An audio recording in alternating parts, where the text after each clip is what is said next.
Hey guys, it's Israel here. I am about to do hopefully a quicker video because I'm losing my voice. But this is what you're seeing in front of you is the hieroglyphic alphabet that the Egyptians used. And we were just talking in the previous video about the Hebrew language, the Hebrew alphabet. And I was pointing out that it's kind of hard to connect the iconography to the meaning that it has in the world. So for example, the character Gimel, which is supposed to be a camel, does it really look like a camel? And my theory is that the Hebrew alphabet is a derivative off of the Egyptian alphabet. Because if you look at the Egyptian alphabet and put yourself way back in time, and they were first creating this alphabet system, you can see that in here, the hieroglyphs actually look quite literal, right? Like it's pretty obvious that this is a bird. I don't know exactly what type of bird it is, but it's clearly a bird. It's pretty clear this is a leg, and this is a hand, and this looks like a lion or maybe a monkey, and this is definitely another bird. This looks more like an owl. This looks maybe like a falcon. This looks like another type of bird, and this looks like maybe a snake. My point here is that it seems like the earliest way of creating meaning inside of characters was very literal, and then at some point it made a leap.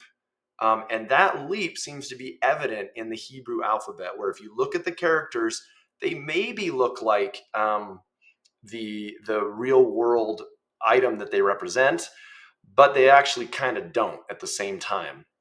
And then another reason I say they're a derivative is if you actually go back and study the evolution of the Egyptian alphabet, you'll notice that it makes the same leap at one point in its history, and it's about 1400 BC.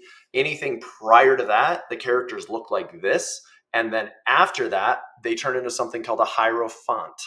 As you can probably tell, these characters are bigger, they take up more space, and they're more detailed. The hierophant version of this, the characters are all kind of simplified down to more of a, what we would think of as a modern day character or the Hebrew character. And so maybe one of the theories here, and one of the theories I have, is that maybe when the Hebrew alphabet was being created, which seems to be maybe around 1500 BC or 1400 BC, which, and according to the Hebrew tradition, is when the Hebrews left Egypt, they might have been creating this alphabet while they were at Mount Sinai, or maybe Moses was a part of creating this in order to document the origins of the Hebrew people, which was part of the Torah. That might have forced the Egyptians to evolve too and lead into this hierophant. So I'm basically just trying to, again, create all this context to help us understand that the system of the alphabet has been evolving. It looks like one of the major leaps was to go from really obvious pictures into less obvious characters. And then for those characters to be mapped out into something like the sephirots and idiots of the tree of life, in order for people to find ways to expand on the meaning that already existed around them. And so that's basically the point of this video, is to just help point out that this evolution has been happening.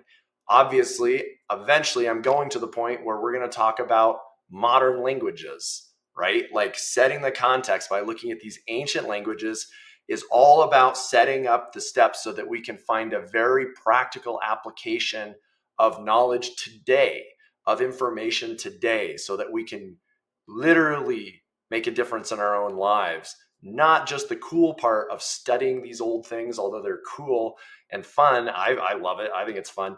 But to apply it to our own lives so that we can make our lives better, make the lives of the people around us better, which is probably what we all want. There might be other things that we want, but most of us want to make our lives better, make other people's lives better. And so I'm going to make my way to that. This is kind of the foundation of it. So hopefully this makes sense. Stay tuned for some more videos. Like and subscribe if you'd like to see the next ones. I continue to talk about this idea, and we'll get deeper into the truth and the practice, which I hope reveals new insights to you and makes your life better in some way.